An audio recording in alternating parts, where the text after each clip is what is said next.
know. So, obviously, it's a thrill and a delight to welcome a stage and screen icon, Hull City supporter, ukulele player, Sir Tom Courtenay, to this Q&A.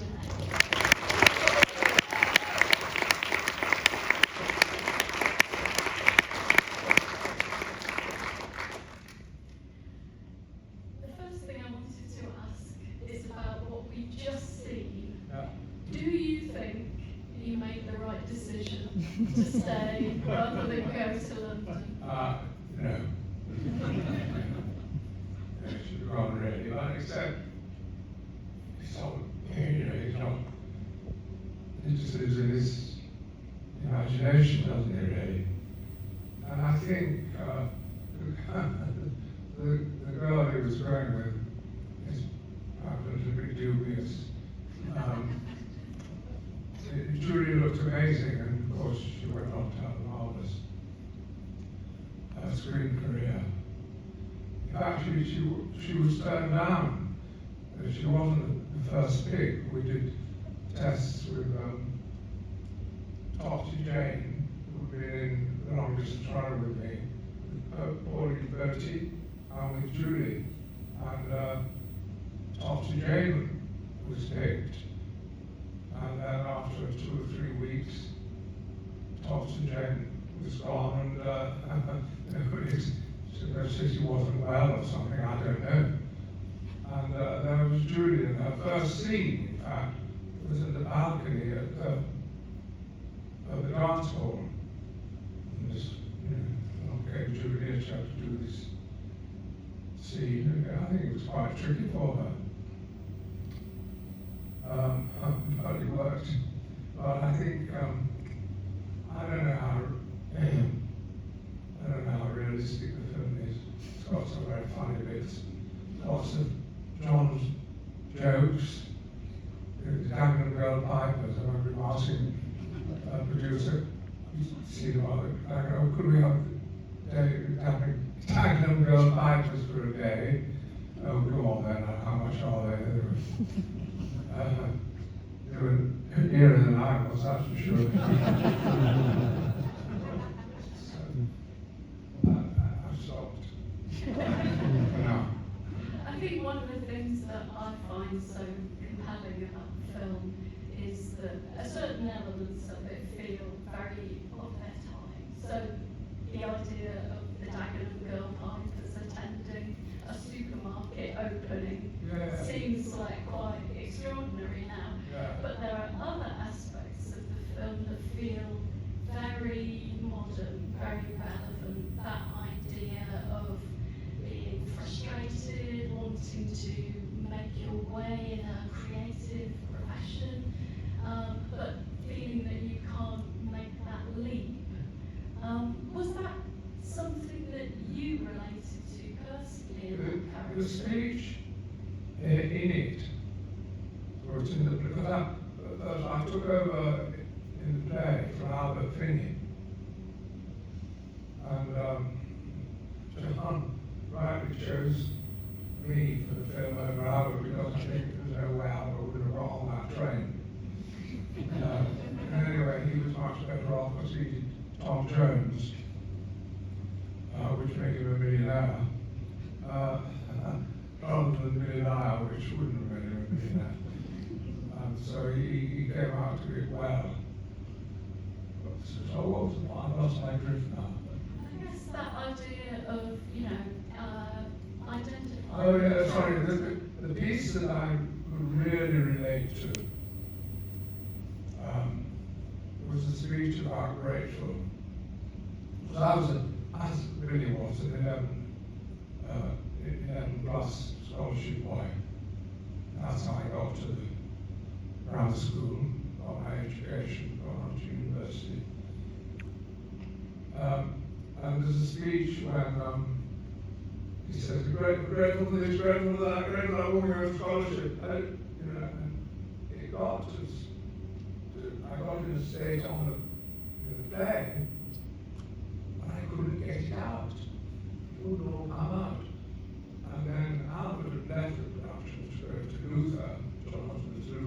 came to see me one matinee. Fortunately, I didn't know he was there, because it would have inhibited me terribly. But I didn't know he was there, but I did.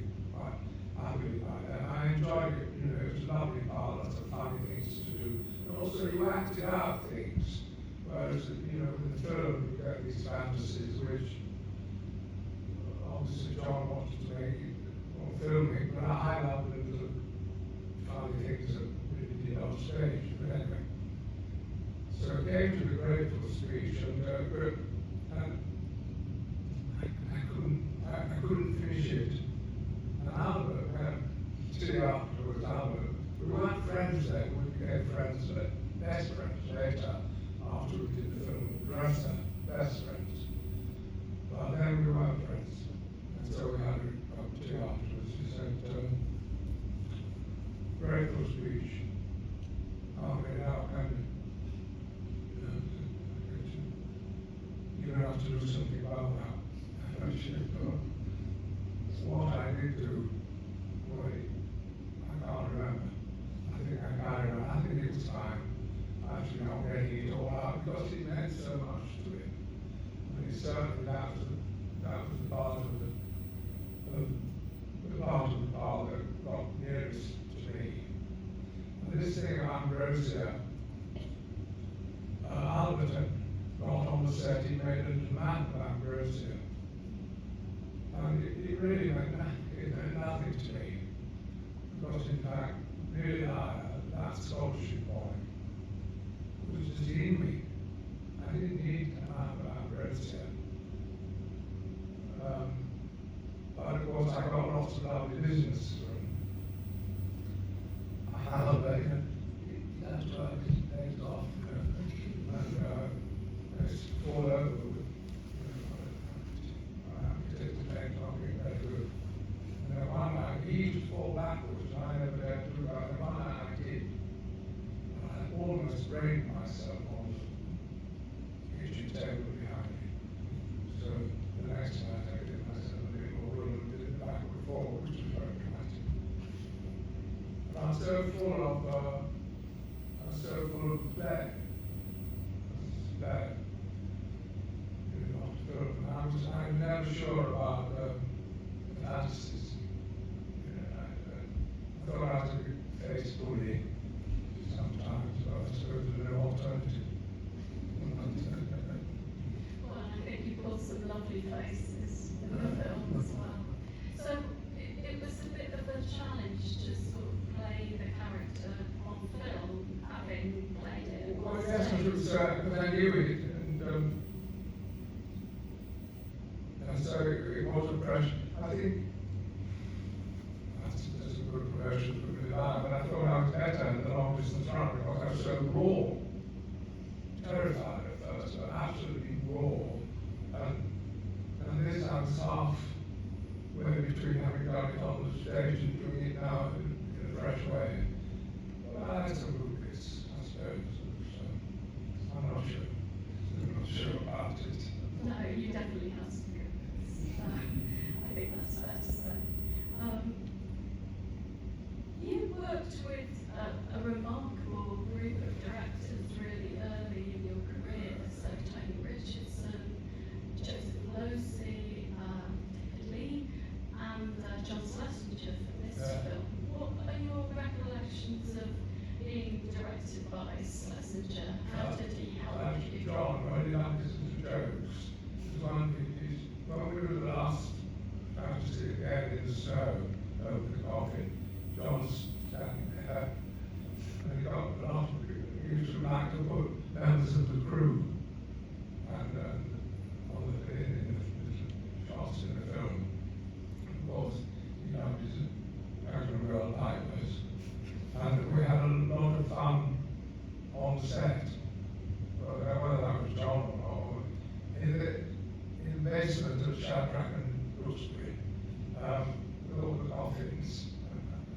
There were a couple of prop men who were very jokey, like when the gun was fired, you drop a dead duck down and in the coffin. from the bobbins were stacked at one end, and one of the bobbins on every side. And that's it, to the graduate. Well, Charlie could have got his expenses, but I just put it up against the pocket in the courage.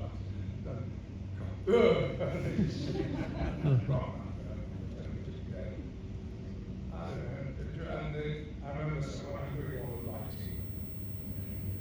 He'll start throwing things at me. I think he probably liked to keep my spirits up. He could not be fond of it. But of course he doesn't. There's some lovely shots and lovely ideas. And of course he went on. Went on and on. But in fact, the film wasn't successful. I mean, there was some money because it went over time, and I didn't get that money, so it made some money. For instance, at the Venice Film Festival, we were sitting there, and they just didn't get it. And Godfrey Wynne at the beginning, that was very John. It's probably before your time, but Godfrey Wynne, he was a broadcaster, and he wrote columns about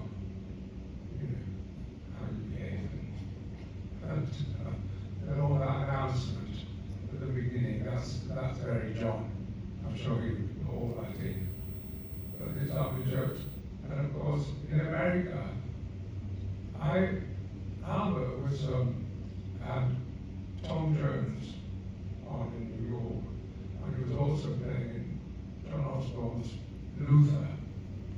So he was king of New York.